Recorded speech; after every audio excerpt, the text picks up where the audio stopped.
Mais une information très importante, Chris Froome n'est pas autorisé à participer au prochain Tour de France par l'organisateur ASO. C'est une information qui a été sortie par Le Monde. 4 fois vainqueur de l'épreuve. On rappelle un Chris Froome qui avait subi un contrôle anormal, antidopage anormal au salbutamol en septembre dernier sur la Vuelta. L'affaire est toujours en cours d'instruction donc à l'UCI. L'ASO, l'organisateur du Tour de France, ne veut pas prendre de risques, ne veut pas faire ce qui s'est fait, notamment comme sur le Tour d'Italie, et s'est réfugié derrière l'article 28 du règlement qui dit on se réserve expressément la faculté de refuser la participation à un coureur ou à une équipe s'il peut atteindre l'image ou à la réputation de l'épreuve. Voilà. Donc, ils sont protégés, même si l'équipe Sky va faire appel de cette décision devant le Comité national olympique français. Et on aura la décision mardi, mercredi pour Froome. Ah, voilà, Charles Bietri, petite réaction peut-être sur cette information quand même coup de tonnerre. On s'attendait un peu à ce que l'ASO, l'organisateur du Tour, frappe un coup. Les équipes, pas la majorité justement, la minorité des équipes avaient envisagé de ne pas prendre le départ du Tour, ou bien de laisser Froome tout seul et de partir 300 ou 400 mètres derrière la première étape pour montrer leur position. Bon, en soi-même, la décision est respectable si tout est légal.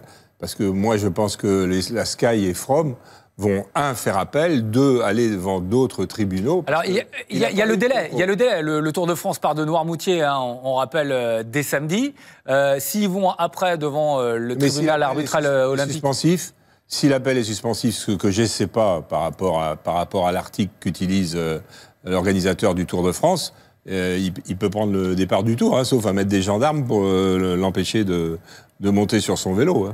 On va essayer d'avoir les infos, mais il me semble que derrière cet article, puisqu'il se réserve expressément la faculté de refuser la participation ou d'exclure une épreuve ou un membre d'une équipe dont la présence serait de nature à porter atteinte à l'image. Là, on est vraiment dans cet article, donc ça veut dire qu'ils peuvent l'exclure si ça porte atteinte à l'image, et c'est ce qu'ils sont en train de dire, ou à la réputation de l'épreuve. Les avocats vont plaider abus de pouvoir, quoi. Ouais. C'est l'article alors qu'il va falloir revoir. Non, j'en sais rien. En tout cas, complexe, dans la forme, en tout cas, c'est une décision courageuse, on peut le dire, d'ASO.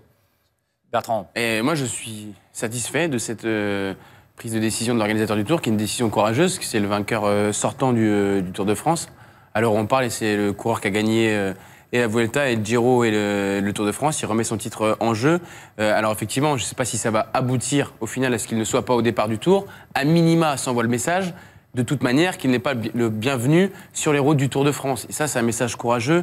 Là où dans certains sports, on ferme les yeux par rapport aux pratiques dopantes ou supposées dopantes, là, dans le vélo, on prend le taureau par les cornes et on montre qu'on a envie d'éradiquer ce fléau-là. C'est courageux. Enfin, en tout cas, sur le Tour de France. Voilà.